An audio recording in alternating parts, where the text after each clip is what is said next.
Chapter 9. Chapter 9. Disclaimer. Bob opened the office door, then stopped. "Who turned out the lights?" "Shush," Alex said from some distance. "It's about to start. Close the door and get down here." Stepping into the room, Bob closed the door, then took 2 steps and stopped. "Where are you? And why is it so damn dark?" "Honestly, Bob, what am I going to do with you?" Alex asked, then sighed. "I've got several ideas," he told her lasciviously. "Later, dear. We have a disclaimer to get to, and you need to get down here," she said. "Hang on a second." There was a small clicking sound, then small, dim lights appeared on the floor. "Our theater?" Bob asked. "Yes. Now get down here and hush." Bob hurried down the aisle, stopping only when he heard his wife hiss at him. Sliding in next to her, he sat down and sighed. "Give a guy a bit of a warning next time, would you?" "I'll think about it," she said, then sat up straight when a spotlight appeared on the stage. "Oh, it's about to begin. What is the disclaimer? That's why we're here, after all. What did you cook up this time?" "Wait! Wait! It's starting." Into the spotlight stepped a 3-year-old Hermione Granger. She held a giant 8-inch lollipop in front of her.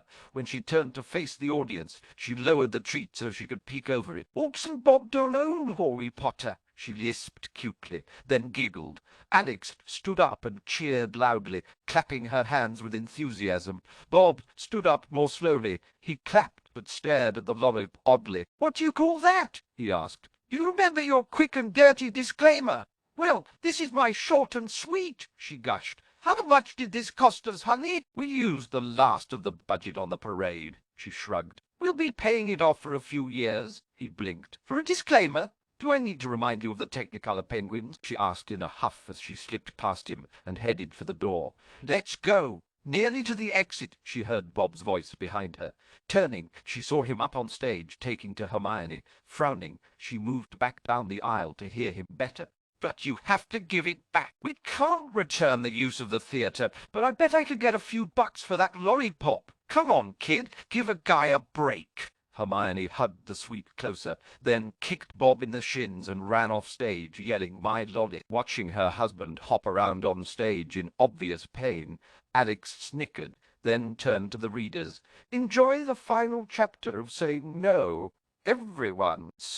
Staff room. Dumbledore swallowed a mouthful of brownie and smiled at his teachers. "I would like to thank you all for your support these past few weeks. I know it's been a difficult time for all. Minerva, would you start off by reading off the current point assignments?" Minerva blinked in surprise, unaware that they'd actually be conducting school business at the meeting. She rummaged around her robe pockets for a few moments before giving up and waving her wand in front of her.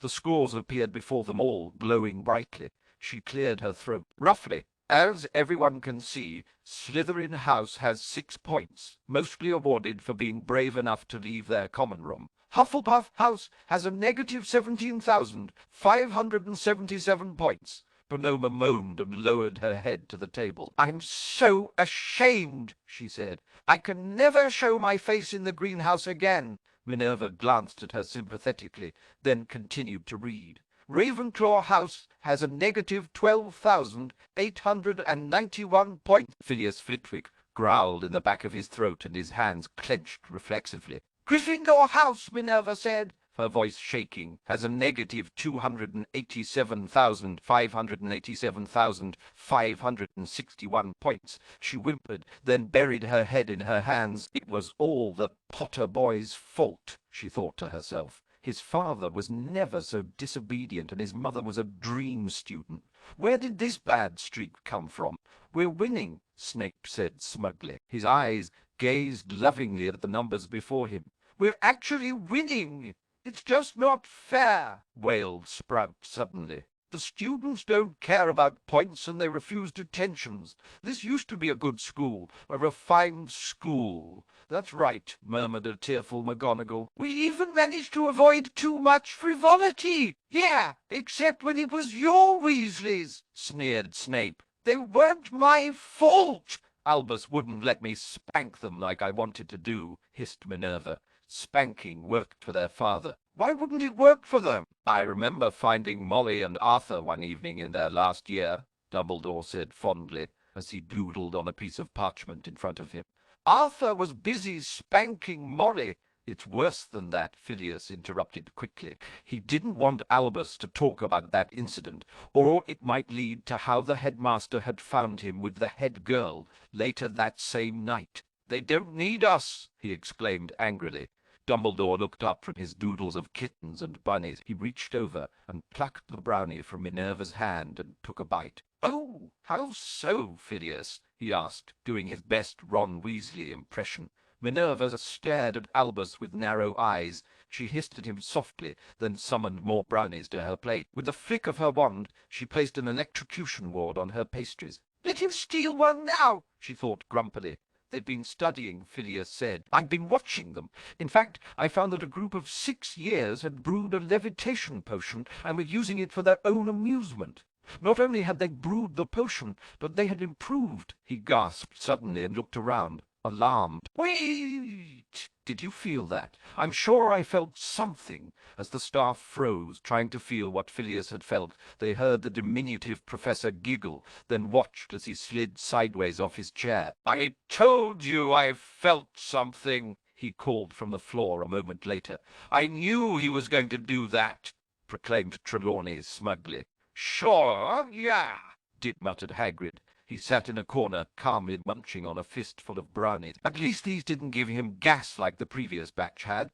"I felt something also," said Professor Harris, the Muggle Studies teacher. "A disturbance in the Force," he added solemnly. "Impossible," protested Snape. "Those dunderheads couldn't possibly improve on the PP potion that has been around for 200 years. That PP potion is PPP. Perfect." His expression softened. "It's exquisite and sublime and arousing in its simplicity and PP perfection," he finished, nearly crooning to himself. Dumbledore reached out calmly and grabbed Snape by the nose. He then yanked downward, hard, causing Snape's head to hit the table with a thunderous crack. Snape slowly lifted his head and looked around groggily. "Mummy! Why are the stars so bright?" he asked in a high-pitched voice. "I always wanted to do that," Dumbledore said, smiling. He then turned to Snape. "Now, Severus, I won't put up with you bad-mouthing our students. Just because you're a failure as a teacher, there's no excuse to call them names." When Snape began to sputter indignantly, Hagrid leaned around Potona and slapped the back of Snape's head. After another thunderous crack, Snape raised his wobbly head. "Is it time for bed, Mummy?" he asked, then slid to the floor and began to snore. "You're right, Professor. That was fun," Hagrid said to Dumbledore. "I know, dear boy. I do hope Poppy has some headache potion for after the meeting," he replied. "For Severus?" asked Minerva. Dumbledore chuckled. "No, for me.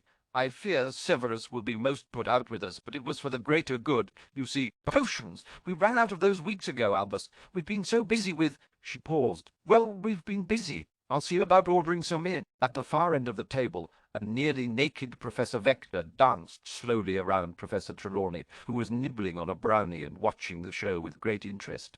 Dumbledore knocked on the table several times and finally managed to draw the attention of the staff. He raised a finger and stopped suddenly, transfixed by the sight of the digit. "Albus!" asked Minerva. "What's wrong? My finger glows," he replied in awe. "I am more powerful than Merlin." He couldn't make his finger glow. "And look, it's such a lovely shade of pink. I had pink poop once," offered Polymer.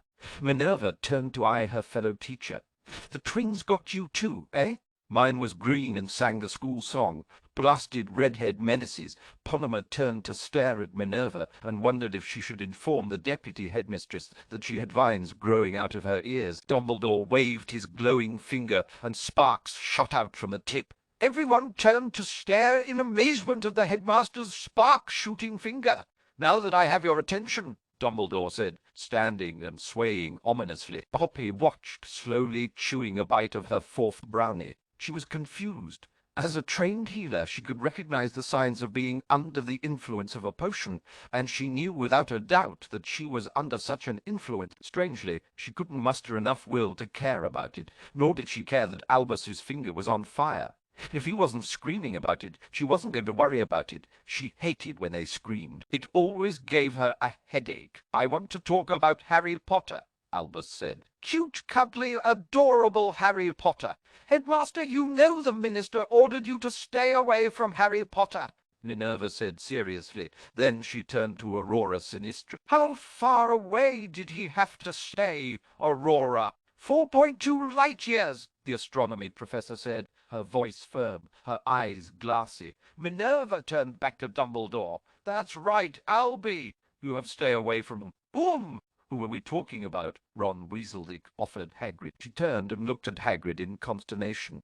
I didn't think anyone else knew about that, Pomona said. His brothers passed around some photos they took last year while he was in the shower, replied Minerva. I was appalled by the obviously doctored photo. She didn't tell the others that she hadn't added the photo to her collection of Gryffindor Willy photos she'd been collecting over the years. She didn't want fakes. No, no, no! I want to talk about Harry Potter! Dumbledore shouted. He leapt to his feet and thrust his hips forward. He looked down at his pelvis, confused, then suddenly grinned. Well, look who finally woke up. He patted his crotch proudly. Soon, my lovely. First, the professors and I must finish our meeting, he crooned. Looking up, he smiled at the staff. Now, what are we talking about again? The room was suddenly plunged into darkness, and a hush fell among the teachers. If they'd known to listen for it, they may have been able to hear the sound of unrestrained laughter coming from 3 houses. That's not funny,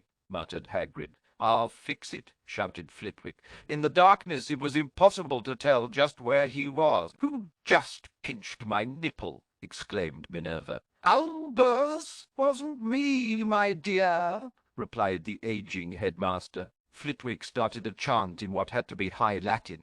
It was lengthy, involved, and, unfortunately for him and everyone else, punctuated by hiccups. He finished his incantation with a short stabbing motion that no one saw, but Trelawney felt. Crying out in pain, she slapped a hand over one eye. She settled into a stoned whimper as the faces of the faculty began to glow. Not a pure white or even a pleasant yellow.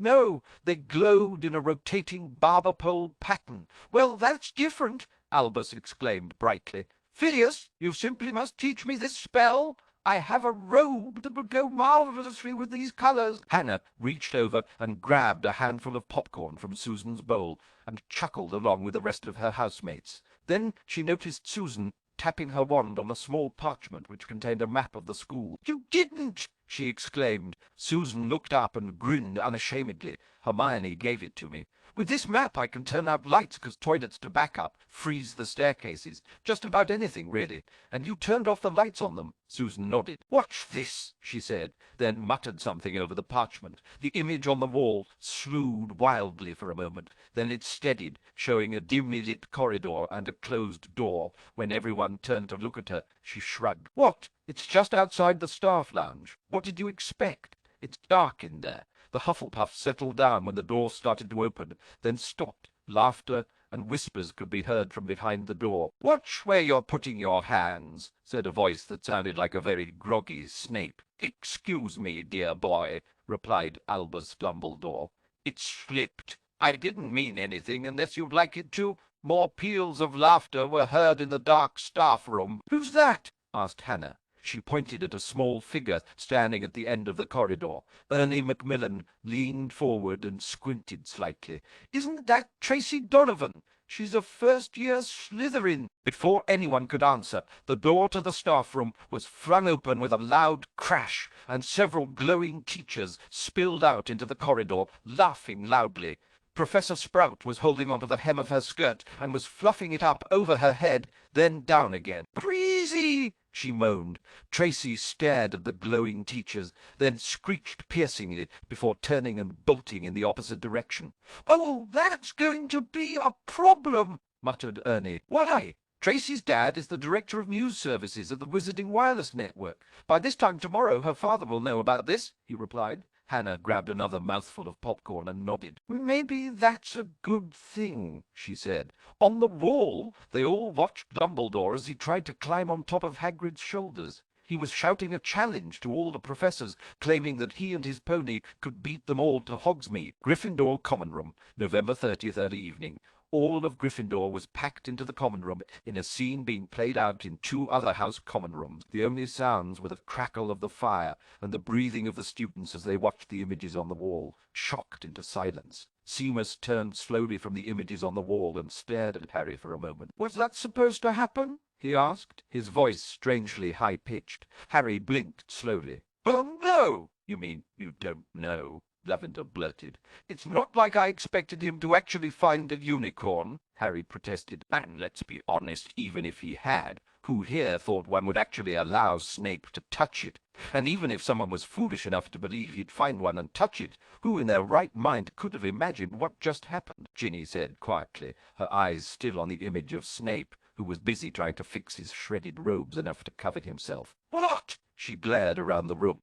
"You ought to shout. I'm not deaf." "Well, I wasn't." When people started shouting questions at her, Harry bellowed for silence. "He stared at Ginny once the room was silent. Let me see if I understand you correctly. Luna said that Snape would find a unicorn, walk up to it and touch it." Ginny nodded. "And after having touched the unicorn, she said it would turn on Snape, beat the hell out of him, knock him off his feet and—" He paused and looked about helplessly. "Molest him," Hermione offered as she reached for the popcorn, never taking her eyes off the wall. "So, is he still considered a virgin?" Parvati asked curiously, then ducked as people tossed popcorn at her. As the groans and retching sounds died down, Harry looked at Ginny and quirked an eyebrow. "Well, Luna predicted this?" "Well, Ginny hedged. I don't know that I'd call it a prediction. I think it was more of a joke, maybe." She sighed then. "Either way, I owe her 2 sickles. Do you think we should ask Luna?"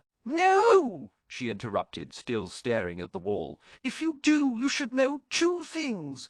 There won't be a we in that scenario, and the explanation will only give you a headache. But maybe—" She interrupted again, leaning forward and squinting.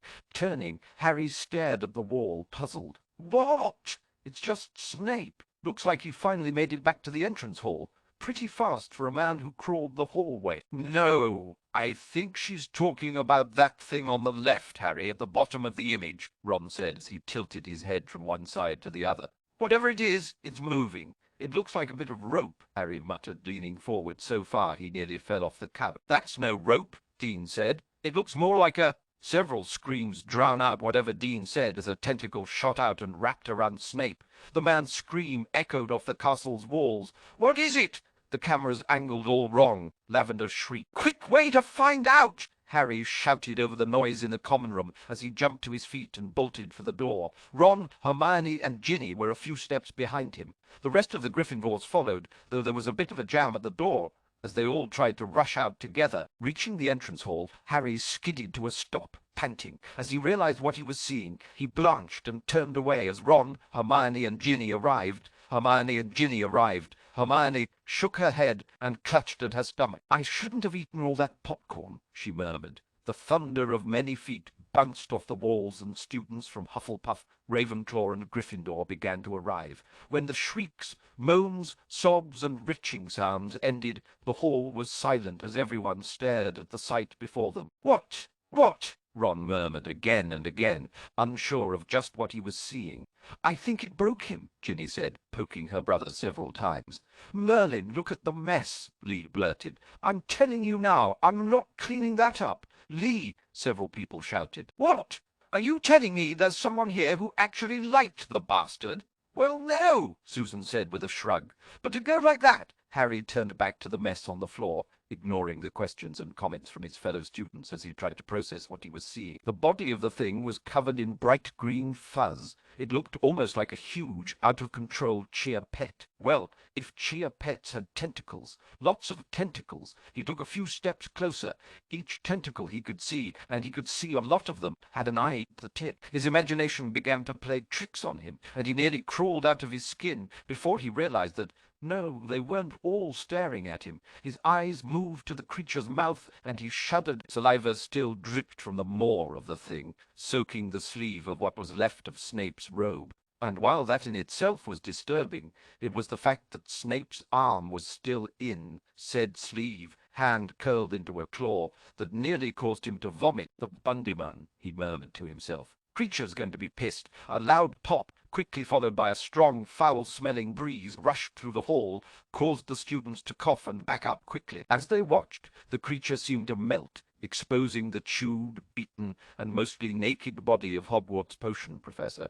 What was left of the creature was a very large puddle of greenish soup with many eyes. "Now what?" someone asked quietly. "Colin!" Susan called. "Way ahead of you," Colin answered, holding up his camera.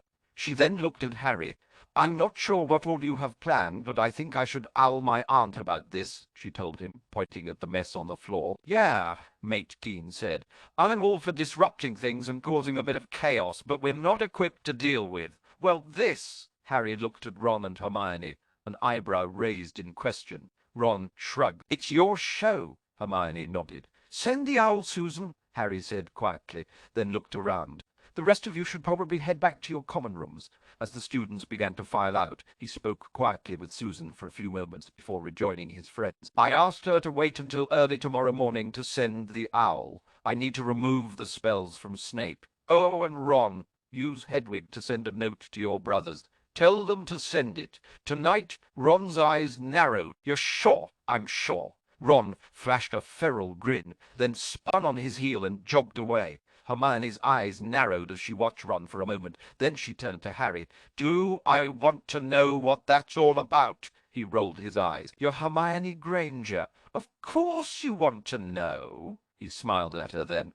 "But I'm not going to tell you." He ducked away as she took a playful swat at his head. "God, but you're a prat sometimes," she huffed. "So now what?" "A bit of wand work," he told her, as he drew his wand and began to remove all traces of his spell work from Snape's body. Returning to the common room, Hermione and Harry found their housemates still up and discussing the night's event. Sighing, Harry said good night to Hermione, then moved through the room, stopping to talk to Dean, Seamus, and Neville for a few moments. Pushing open the door to the dorm, he saw Ron opening the window a bit. Seeing Harry enter, Ron explained that he was leaving the window open for Hedwig. "I'm not sure if they'll send a reply, but I figured this would make it easier." Harry grinned. "I was thinking the same thing. I warned the guys that the window would be open." Once he'd changed, he climbed into bed, then called Creature. The elf appeared, standing at the end of the bed. "Master called?" Harry nodded. "I have a bit of bad news. At least I think it's bad." He thought about that for a moment, then shrugged. "The creature created by your potions is dead." He then spent the next several minutes explaining what happened. Harry looked at Creature intently. "I thought it was warded." The elf frowned, then shrugged. "I said I warded it. I never said it was a permanent ward. Besides, it's not really dead. It just reverted to its original state. It's nothing more than a fungus now. A fungus with eyes." He grinned. "So it's a very creepy fungus. Besides, all Creature has to do is feed it potions again, and—" He cackled and danced out of Harry's reach as the young man tried to grab him. "Don't you dare! That's an order!" Creature sighing, the elf nodded. Creature knows. Dismissing the elf, Harry stretched hard, then fell back against his pillow. It had been a long evening. That night, his nightmare consisted of an angry Hermione with tentacles for hair. Grim old place. Later that night, George's head hit the table with a resounding thud, and Fred sighed. "Wake up, Fred. If you keep banging your head against the table when you fall asleep, what's left of your brain is going to dribble out your ears." George jerked upright. "Corn cobs," he said authoritatively. "Not just now," Fred muttered as he flipped through the pile of notes in front of him. Shaking his head, George scrubbed his face with his hands. "I dreamed that I was cleaning my ears with talking corncobs. They kept offering suggestions on wax removal. Try a crowbar and a blowtorch." A sweet, childish voice drifted down to the library, and George sighed. Seeing the pained expression on his brother's face, he smiled crookedly. "Well, look at it this way. At least he doesn't hiss and spit anymore. A minor improvement, brother." Scowling, Fred glared at the ceiling. "The silencing charm is obviously worn off. It's your turn." "Oh, come on. I've done it the last 6 times, George groused. "Yeah, well, it was your idea to charm the thing to play that song repeatedly. Silencing charm, tape, an old sock, or a ball gag.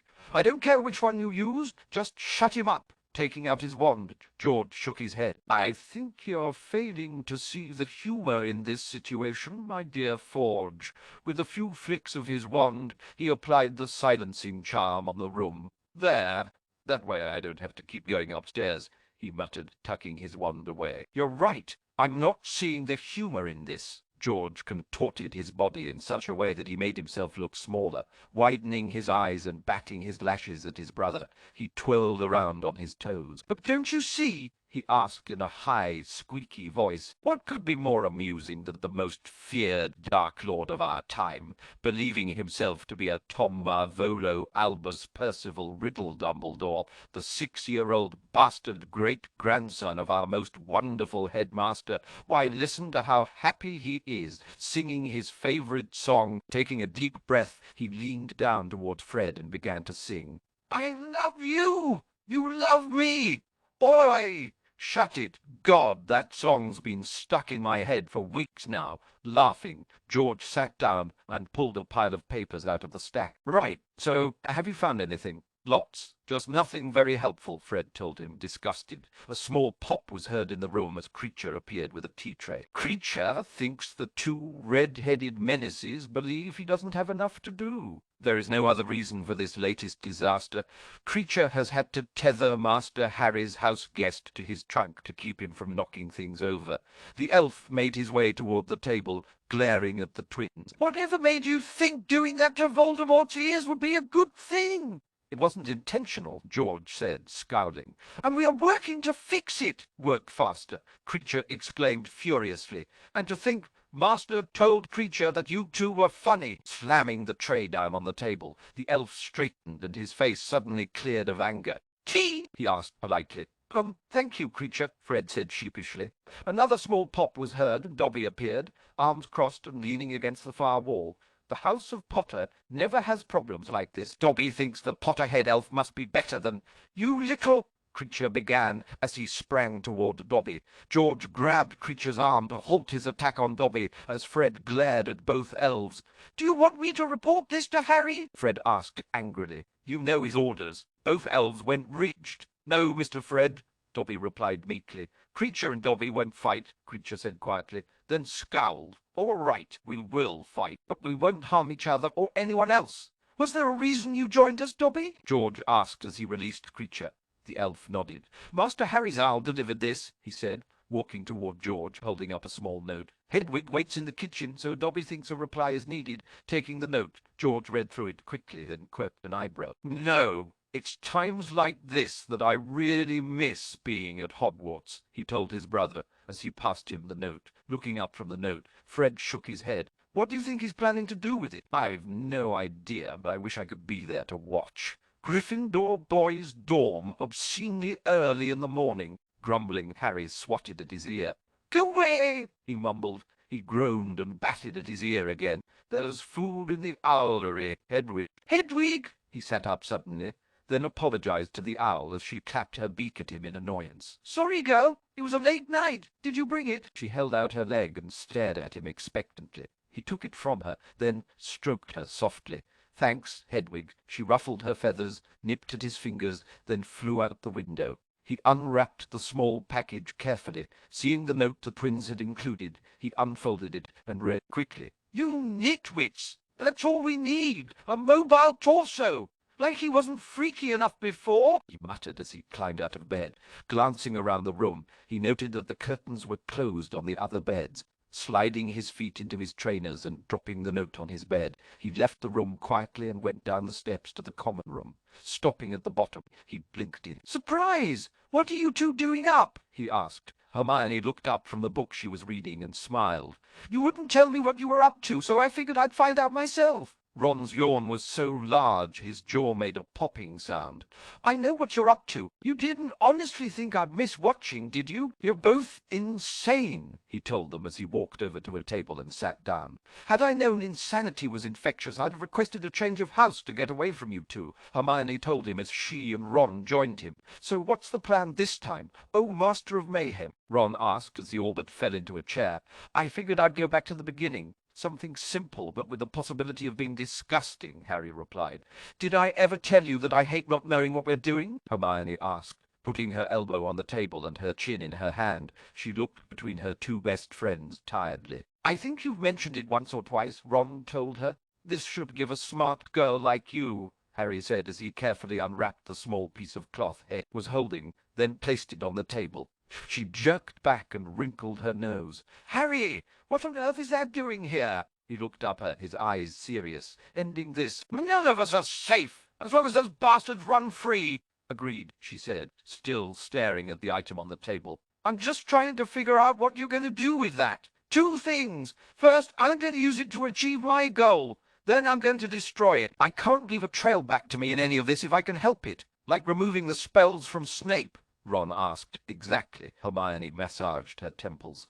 "All right, but what are you going to do with Snape's dark mark?" she exclaimed. He nodded. "I'm going to use Voldemort's own leash to kill his Death Eaters. All of them."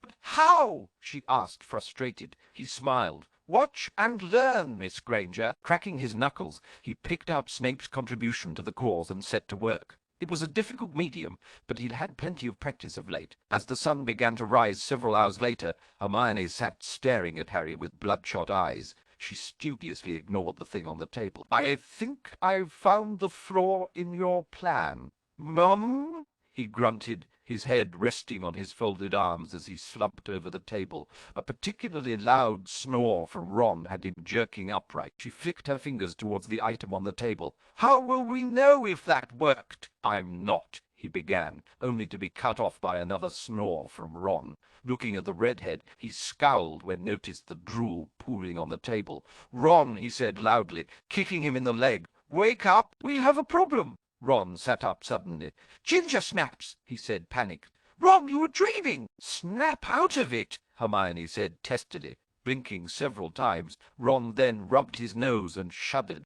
"I was being chased around the Quidditch pitch by millions of ginger snaps, and I couldn't find my broom," he mumbled. "Then be glad we woke you up. Listen, we have a problem," Harry told him. "And that is?" Ron asked, then yawned. "How will we find out if Harry's little project last night actually worked?" Hermione asked. Ron blinked, then stared at her for a few minutes. Seriously, he looked between her and Harry, then rolled his eyes. "Come on, you two. The Prophet isn't the only place the magical world gets. It's news, you know." Harry laughed. "Of course, the wireless. Right." Hermione nodded. "So we listen to the news broadcast on what, exactly?" "Upstairs!" Ron exclaimed as he jumped to his feet and ran for the dorm. Harry and Hermione followed him, arriving at the top of the stairs in time to see Ron enter the dorm.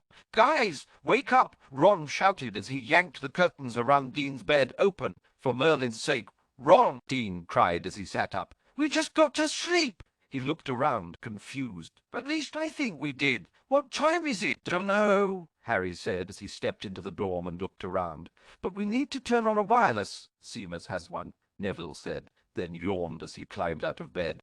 "What's up?" "Seamus," Harry called as he rushed toward the young man's bed. Yeah, I heard." The mound of blankets moved, and Seamus crawled out of them at the bottom of the bed. "This better be good," he grumbled as he reached over the end of his bed and flipped open his trunk. "Should be on the top." Seeing the wireless, Harry grabbed it, then paused. "Oh, how do I?" Dean plucked it out of his hands, then looked at Harry. "What are we wanting to listen to this morning? News? There has to be some sort of news program, right?" "There is," Ron said. "Mum listens to it every morning in the summer. Only I've never actually tuned the wireless for that." "Oh, for pity's sake!" Seamus cried as he took the wireless from Dean. "Wake a guy up so we can listen to the news," he muttered as he reached for his wand. "What's going on, mate?" Neville asked Harry as Seamus fiddled with the device. Harry waved the question away. "I'll explain later. Bloody wonkers wake a guy up and expect him to." "There's your damn news," Seamus exclaimed as a voice floated out from the wireless. "Now what's so important?" Harry and Ron shushed him as they listened to the broadcast. "Should continue to be clear, but cold, so bundle up, folks. Back to you, Sid." "Thank you, Matilda. For those of you just joining us, the top story this morning is the tragic and horrifying deaths that have taken place across the globe." In ministries and boardrooms, private homes, hospitals, pubs, and even the great hexagon of the International Confederation of Wizards, men and women of the magical world have been dying in the most gruesome fashion. A witness at the IQ, which was meeting in full conclave to discuss the removal of Albus Dumbledore, reported that people suddenly began to twist around, fold up, and dry out. When it was over, fully half of the attending members of the IQ were dead. It was later revealed that they all seemed to resemble origami llamas made of heavy parchment. "Bloody hell!" Ron breathed. "Wait, what's going on?" Dean asked, looking between Harry and Ron. Harry waved him to silence. "A spokesman for the IQ has confirmed the deaths and reported that, upon examination, each of those who died was a marked Death Eater. Yes," Harry cried, pumping his fist in the air. "Quiet!" Seamus barked. "The Ministry of Magic, St. Mungo's Hospital, the Leaky Cauldron, and the Daily Prophet have all confirmed several deaths among their staff members. Azkaban Prison has reported several deaths of notable prisoners." A gasp from the doorway caused the boys to turn around. "Oi! What are you two doing here?" Seamus asked as he grabbed a blanket and wrapped it around his waist. Hermione grinned. "I have been here. Nice underwear, by the way. Never knew you were a fan of Batman." "I couldn't sleep," Ginny said, eyeing Seamus with amusement. "I figured I'd go down to the kitchen for a snack, but found Blaise Zabini standing outside the common room door. She held up a piece of parchment, shuddering slightly." He had some news. Taking it, Harry read quickly, then looked up, his eyes wide. "What is it?" Ron asked. "It seems Slytherin has lost a few members," he said quietly. "According to Blaise, Malfoy, Nott, Crabber, Goyle, Greengrass, Pusey, and Montague are all dead. From what he describes, they died the same way as the others." "Merlin, I wonder where he got the parchment," Dean asked, staring at the note in Harry's hand. Ron cuffed him over the head as the others in the room groaned.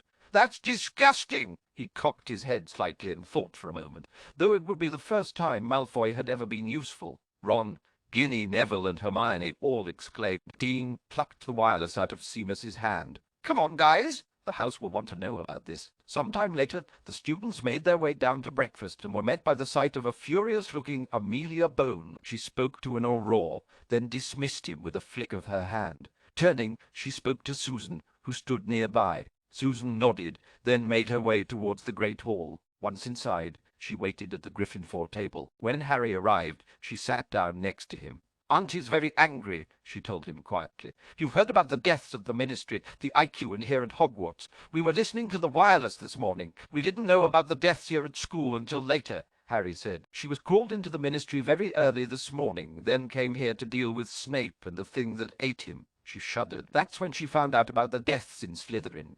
She couldn't find any of the staff at first, but Dawlish finally tracked them down. They were in an abandoned classroom on the 3rd floor. She wouldn't tell me what they were doing, only that drugs and nudity were involved." Harry blanched. "I didn't need to know that." She flashed a quick smile. "Two things, then I'll leave you to your breakfast. First, Auntie says that all the deaths reported so far are Death Eaters," Harry interrupted. "I know. The wireless reported that too," she nodded. "Second, Auntie says that there's every chance that the school will be closed. She's called in the board members, and Griselda Marchbanks, head of the Wizarding Examinations Authority. They're the ones who oversee world. And as far as they know, we've learned next to nothing this year," Harry asked. "Right. And while we've done well studying on our own and all, nothing can replace a competent teacher, so I was thinking that maybe we shouldn't tell them." He shrugged, then looked around the hall. "I don't care one way or the other. But it might be interesting attending Hogwarts with real teachers." Susan fidgeted a bit. "What about Hermione?" she said quietly. Harry winced. She's going to kill us." December 10th, breakfast, Great Hall. The Hogwarts student body sat quietly, looking up at the staff table calmly.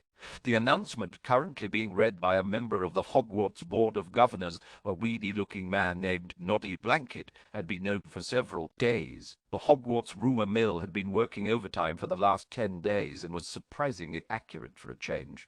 And so it is with great sadness that the board announces the closing of Hogwarts for the year. An official announcement will follow at a later date. once we have a plan in place for the school's reopening. Arrangements have been made to send you all home at Christmas. The school will reopen on September 1st, and you shall all begin your current year once more. All staff members have been dismissed from their posts. The board is already working on hiring new teachers, but it will take time. As you have all noticed, the Slytherin students have been sent home early. Witnessing the horrific deaths of so many of their housemates, not to mention the death of their head of house, has been traumatic.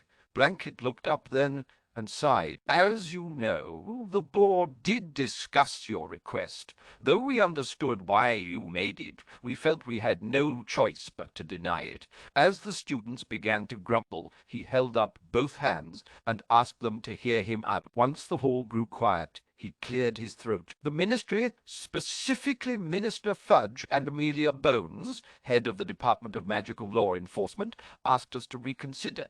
In light of what has happened here this year, we also consulted several healers at St. Mungo's. The considered opinion is that you should be allowed to go ahead with your plans, as it will bring you closure, or something like that. So we can have the feast, Ernie Macmillan asked as he stood up. Yes, Blanket confirmed. Lisa Turpin stood, and the guests we requested. Blanket nodded. The invitations and arrangements have already been made. Everything is scheduled for the 15th. As the hall erupted in cheers, Harry sat back and crossed his arms. Time for the last act, he murmured. December 15th, Hogwarts Great Hall, dinner. The leaving feast was well underway, and the noise level in the hall was tremendous. The press, the Board of Governors, and many ministry officials were present, sitting at separate tables from the students. At a table off to the side sat the disgraced ex-staff of Hogwarts. Parents and siblings had also been invited, and they were seated among the house tables, chatting with their children, as well as each other. The meal, as always, was a fine one.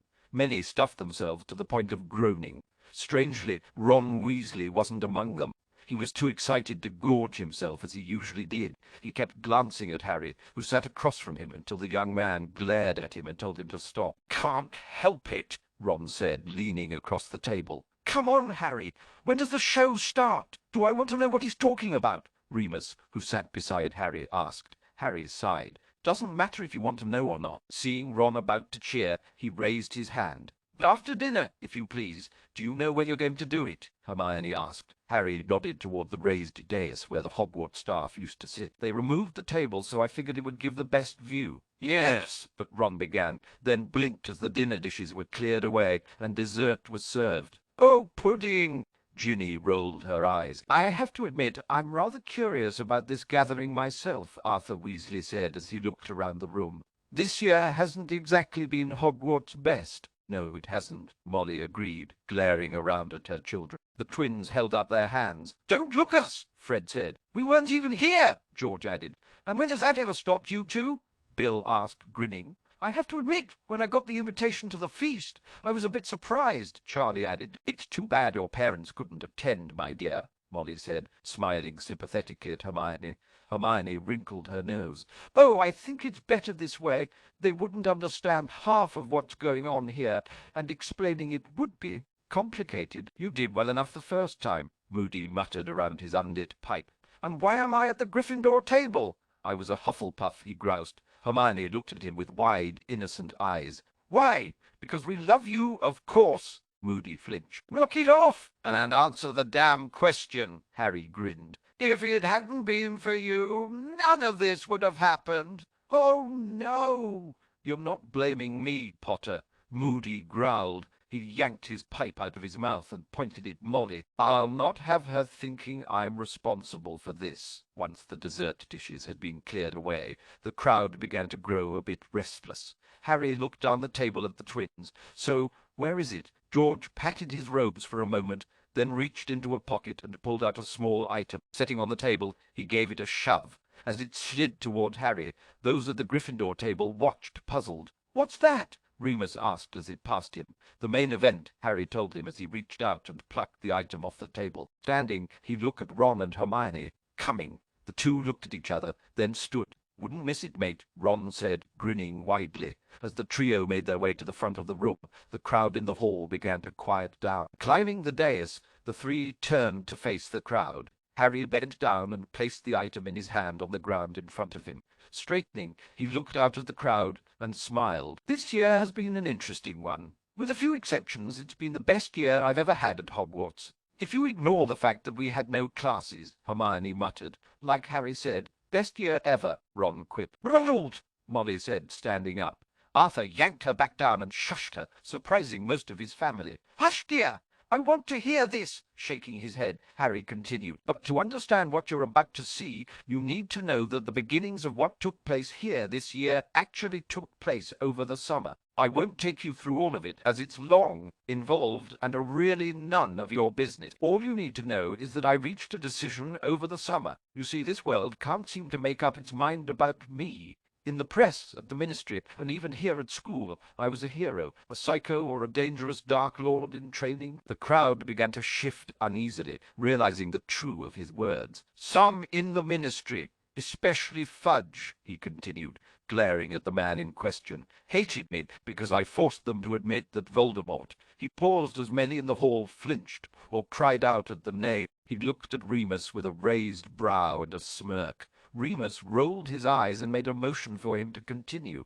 Harry raised his voice. "I forced them to admit that Voldemort was back. In my 5th year, Fudge saw the Dark Lord himself in the halls of the ministry, and yet he still tried to deny it." The crowd began to mutter darkly as they stared at the minister. "Then we come to our dear headmaster Dumbledore," he said, his tone mocking as he looked at the man in question.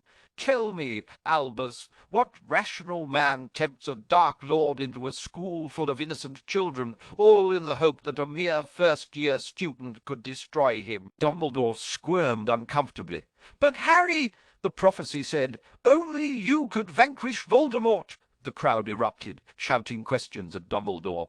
A high-pitched whistle echoed through the hall, and all eyes returned to the front of the room. Before Harry could speak, a cackling laugh came from the staff table. Sybil Trelawney stood up on unsteady legs and raised her glass of cooking sherry in salute.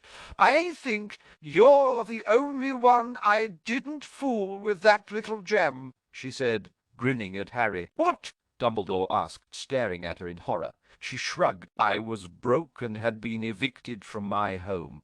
Great Aunt Cassandra taught us well. Find your mark's weakness and exploit it to gain what you need. Though I will admit she had more luck than I've had. Many of her predictions came true, but then she was better at reading people than I am." She looked at Harry then, her face drawn. "I am so sorry, my dear boy, about your parents. I didn't realize that Snape was listening at the door." "It was all fake?" Dumbledore asked, shocked. Standing, he leaned across the table, staring at her in rage. "Do you know how much time I had to spend setting up that meeting? How long it took me to convince Severus to go to Voldemort with what he'd heard? Do you understand the guilt he carried around for years, having been the cause of Lily's death? Woman, what have you done? Notice," Hermione said to the crowd, "that he has sympathy for a marked Death Eater, not the child his actions orphaned. That he blames another for his own guilt." She looked at Dumbledore. "You are an utter waste of human flesh," she spat. "You pollute the very air with every breath you take." Many in the crowd stood and moved toward Dumbledore, shouting angrily at the man. Not liking what she was seeing, Amelia Bones made a few quick motions with her hands, while roars stood up throughout the hall and began forcing people back to their seats. "You might want to move this along," Hermione told Harry quietly. "Things could get ugly in here.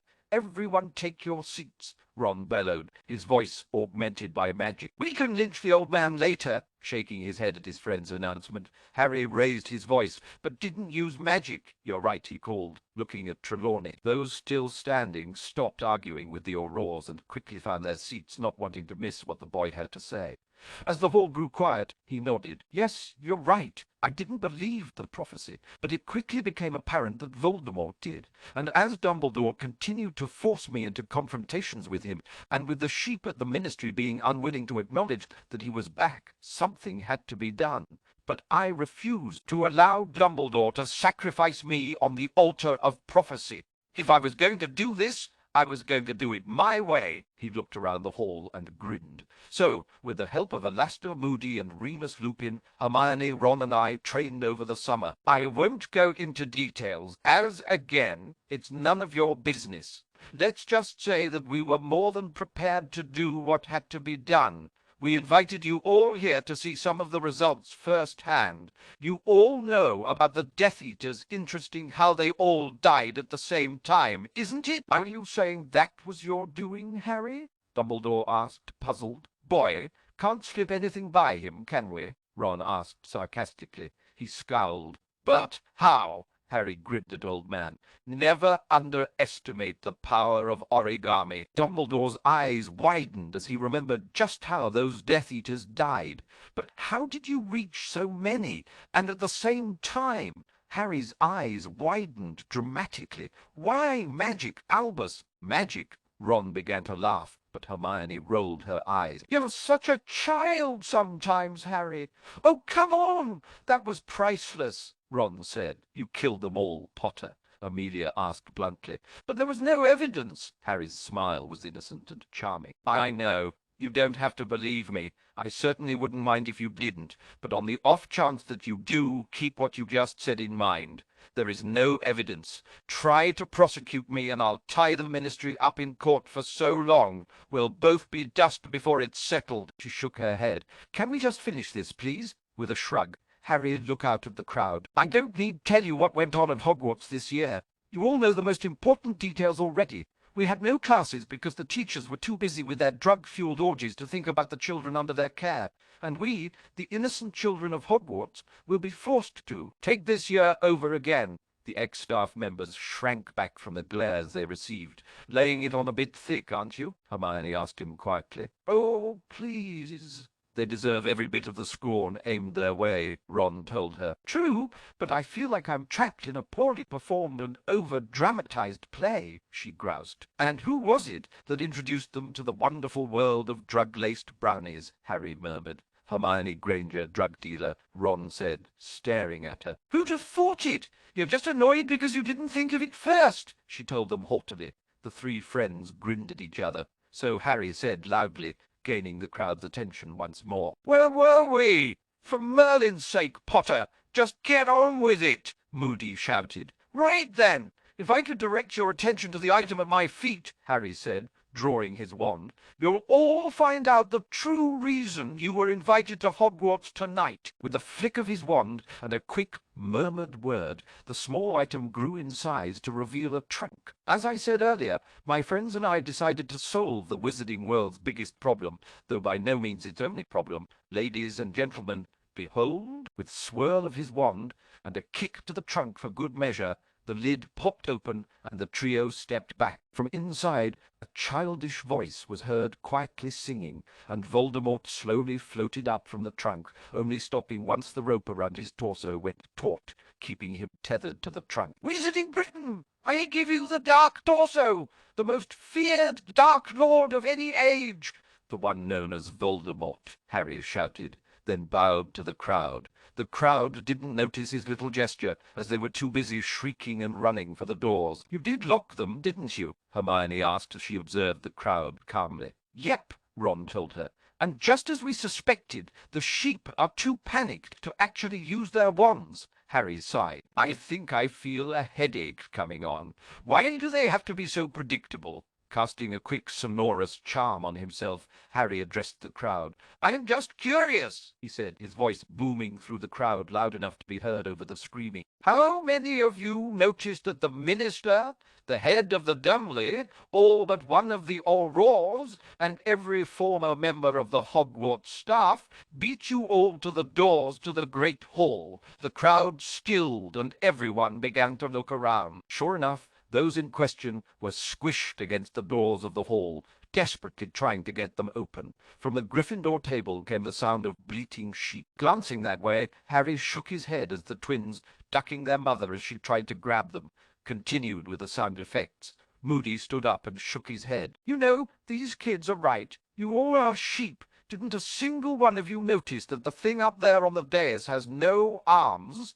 No legs! No wand! What are you running for? Almost like something out of the cartoons that Dudley used to watch. The crowd slowly turned to face their greatest fear. What they saw was a floating torso staring back at them, a serene smile on his face. "Is it tea time?" he asked them in a childlike voice. "Someone will have to help me into my pink dress. One cannot have tea without dressing first." Slowly a large pair of ears unfurled from his head and began to flap lazily as Voldemort turned to face Harry. "Will there be cake?" he asked the boy who lived. "I'll make sure that there is," Harry told him, trying hard not to stare at the elephant-sized ears. "You're such a nice young man," the Dark Lord exclaimed. Ron shook his head. "I still think it would have been much more entertaining to do this in Diagon Alley." "Oh, are we going shopping then?" Voldemort asked as he flapped his ears to face Ron. Seeing the disappointed expression on the Dark Lord's face, he waved a hand at the crowd in the hall.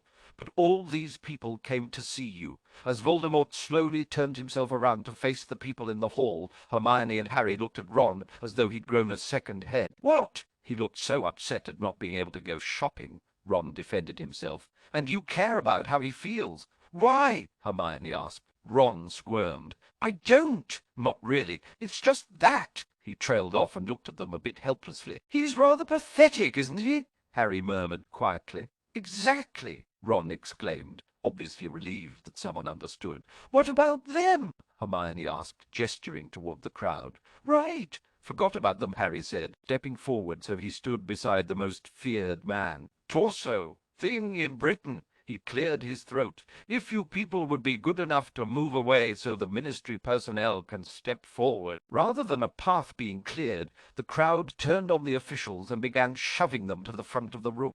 Once Fudge, Bones, the staff, and the Auras had been forced forward, Harry bowed. "I now turn custody of Voldemort over to you, assuming one of you is brave enough to actually step forward without being shoved," Harry told them, a brow raised in challenge. Amelia Bones coughed, then stepped forward with her wand drawn. Then she looked at Harry. "I'm not really sure what to do with him," she said quietly. Harry shrugged. "There's not much that needs to be done. Feed him, keep him clean, and whatever you do, don't untie the rope around him. You don't need Voldemort bouncing off the ceiling, and he will, with great pleasure, if untethered." Hermione stepped forward and leaned close to Voldemort. "You've a nice crowd here. Why don't you entertain them?" The Dark Lord's eyes widened. "May I?" he asked. At her nod, his ears clapped together 3 times in excitement. "How lovely! Thank you," clearing his throat. Voldemort took a deep breath and, in his childlike voice, began to sing. "The sun will come out tomorrow." The trio quickly left the dais and headed for the doors. The twins, grimacing at Voldemort's song, quickly followed, as did Moody and Remus. "Well, that was fun," Harry told his friends. "Yup," Ron said, laughing. "Best year at Hogwarts ever. Profit article. Some days later, Hogwarts closes. Government falls. Yesterday, the Board of Governors for Hogwarts School of Witchcraft and Wizardry officially announced it was closing its doors. A spokesperson for the board claimed that in light of events in the last week, the board was moving to completely replace the staff and revamp the course curriculum. Following on the heels of this shocking announcement, the ministry fell. The Fudge government collapsed late last night after suffering attacks in the press, as well as from within the Wizengamot. Cornelius Fudge was arrested immediately following his resignation. 42 other ministry officials and members of the Wizengamot were arrested or forced into retirement last night. Dirk Cresswell, former head of the Goblin Liaison Office, became the first Muggle-born wizard to assume the role of Minister of Magic. The Goblins announced that with so many heads of families dying in what is being called the Great Origami Purge, some families have been declared extinct, while others have been assigned a new head based on standard patriarchal rules. As it stands, Harry Potter is now the head of the Parkinson, Malfoy, Nott, Rookwood, and Lestrange families. When asked what he was going to do with all the wealth as well as the witches who had become his chattel, he announced that the former students of Hogwarts were invited to a 3-day-long party, followed by a road trip to Disney World. As to his newly acquired chattel, he said, they can get jobs flipping burgers if they want to eat and have a roof over their heads. I'm not going to support them. Oh, and Dumbledore. I know you're reading this, you pervy bastard. I told you that you should have expelled me. Finished the author's note. Smiles brightly is something I thought I should tell you all. I finally picked a ship for this story.